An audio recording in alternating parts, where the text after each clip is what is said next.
When I was there earlier today, the kennels looked freshly cleaned and the dogs seemed healthy, but the co-founder of Pit Ridge had a different experience a few months back. They've made some changes, but a lot of it comes down to the lack of funds and staff.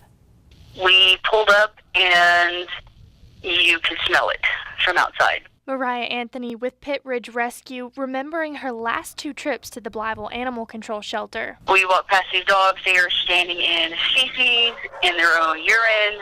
Anthony says a previous animal control officer called her in to help. 2 trips across the state, 18 dogs transported out, and a deep clean from top to bottom later. We cleaned all the kennels, we vaccinated all the dogs. And Anthony is still getting word that conditions at the shelter are unbearable.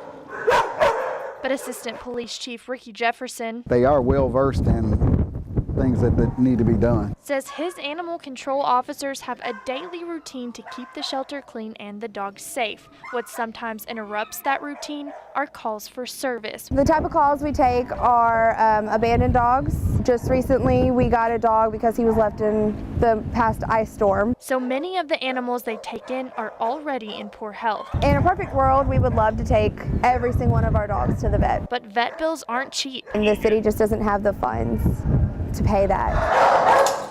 Just one of many things Jefferson says they'd like to do. We want to get some outside kennels on this side. We'd like to do that, or some outside runs where the dogs can exercise more. If the staff and the money were available, which is where the community can step in to help. Grubbs, Jefferson, and Anthony all agree any volunteers and donations would make a huge difference. Oh my God, it would be amazingly helpful. We're always open to volunteers to come out here and help. The community is going to have to step in and give them some help. Drivers are ignoring those stop signs that flip out, meaning kids are getting on or off of a school bus. 2 Nettleton school bus drivers say they see it happen every day.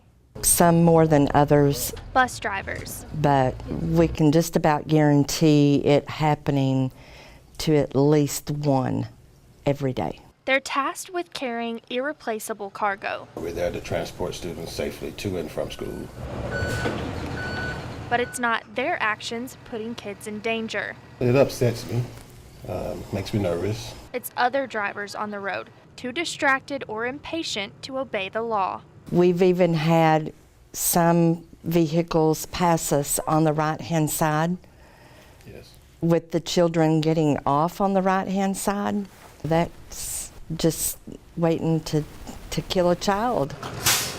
Some bus drivers have gone as far as reporting cars' license plate numbers, but there's no proof the owner of the car was actually driving. And then it's thrown out of court, leaving bus drivers at a dead end and calling out for change before it's too late. There's no consequences until a child is dead.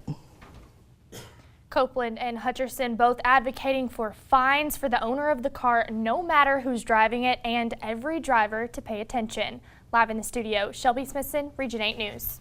Gabo was shot several times. Fortunately, he was wearing his bulletproof vest. However, not every dog in Jonesboro's K9 unit has one, which is why Blue Street Canines is now pushing for donations. It's an important tool to have, especially in a situation like Tuesday night, when a shooting at the Gladiola apartment complex turned into a 5-hour standoff. After several attempts to get 56-year-old Brenda Thomas to surrender, JPD sent K9 Officer Gabo inside. But in a high-risk situation, we have time to vest our dogs up and potentially save his life. And that's exactly what happened. It's something no canine handler wants to think about, but they have to be prepared for. Gabo's his baby, that's his kid, basically. Thomas shot Gabo multiple times. One of those rounds was absorbed by his bulletproof vest. Probably was a round that could have been the game changer for him. For Blue Street Canines, it was an eye-opener. Lead trainer Blake Bristow told me some of the newest canines in the unit don't have their own vest yet. We have a large canine unit, and so the cost of supplying every dog a vest can get pretty expensive. To be exact, between $1,000 and $1,500 a piece. Right now our goal really is either 2 or 3 more vests. So he's asking the community for help. All donations will go into the Canine Fund for vests, Gabo's medical expenses, and other training tools the dogs need. It's an attempt to increase all their canine safety and their handlers' peace of mind. To donate, just contact City Hall. And as far as an update on Gabo, Bristow told me he has been up and eating today. He's not completely out of the woods just yet, but they have high hopes for a full recovery. Live in the studio, Shelby Smithson, Region 8 News. But when Patricia Nixon found truckloads of chicken waste dumped just feet from her house, she didn't hesitate to get the ball rolling. I heard trucks coming and going. Curious as to why her drive was suddenly so popular, Patricia Nixon set out to investigate. Oh my God. Not expecting what she would find. I could have puked. Truckloads upon truckloads of chicken byproduct waste flooding her neighbor's backyard and dangerously close to the well that supplies her drinking water. There's going to be chemicals down in there. I'm going to test it. She immediately got on the phone calling local and state agencies, including the Sharp County Sheriff's Office and Sharp County Office of Emergency Management. I could definitely understand why they were being concerned over that. Deputy Coordinator Jeremy Langston saw the mess firsthand. I would not have been safe or felt safe if it was on my property or next to my property. And after catching up with one of the dump truck drivers that had just pulled out, officials started unraveling the story. Langston says the property owner had an agreement with a contractor to dump fill material like used building blocks and dirt. But he claimed to have no knowledge or understanding of what the waste product was for. And the contractor, who Sheriff Mark Counts confirmed works with Pico Foods, says they were only dumping the waste there temporarily. And that's what they call drying it out? No. All the thing was oozing within a foot, all the way around. Officials gave them 48 hours to clean it up.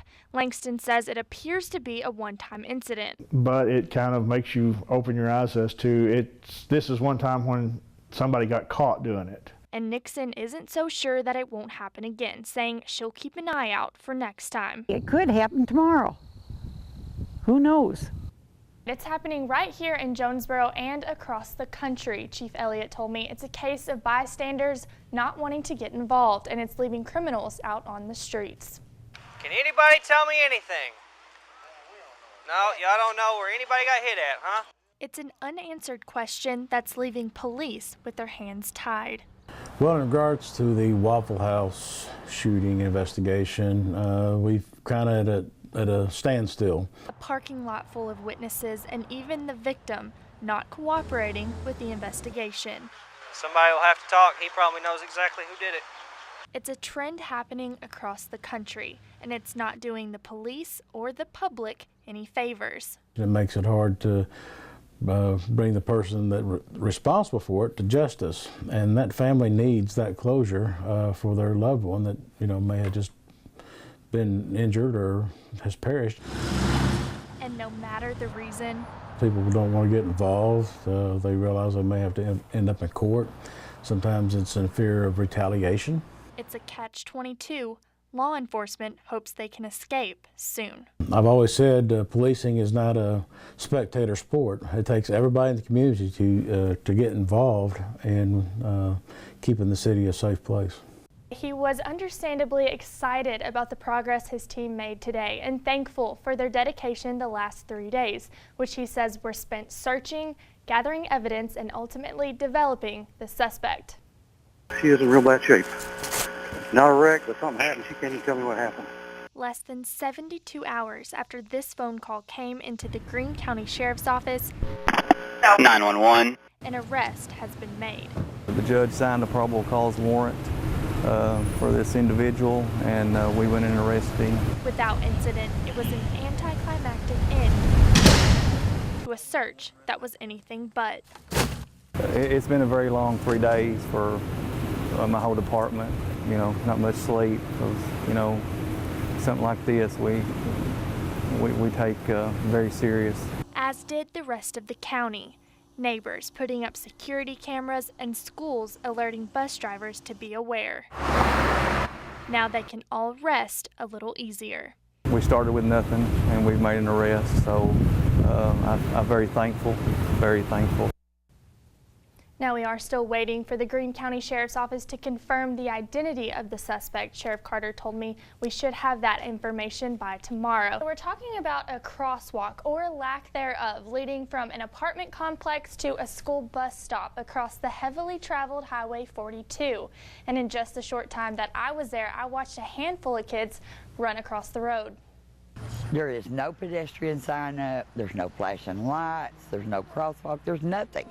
Melissa Tubbs has lived in an apartment complex off Highway 42 in Cherry Valley for years, but just recently she's been speaking out about a growing concern: the safety of the kids in her building and her own grandkids fueling her fire. I've called City Hall in Cherry Valley, I've called the Highway Department in Wynn. A crosswalk that used to lead from the complex to a school bus stop across the highway has all but disappeared. Only 2 faded white lines remain. And after several attempts to contact the department in charge, City Hall tells me it's the Highway Department's problem. The Highway Department tells me it's the city's problem.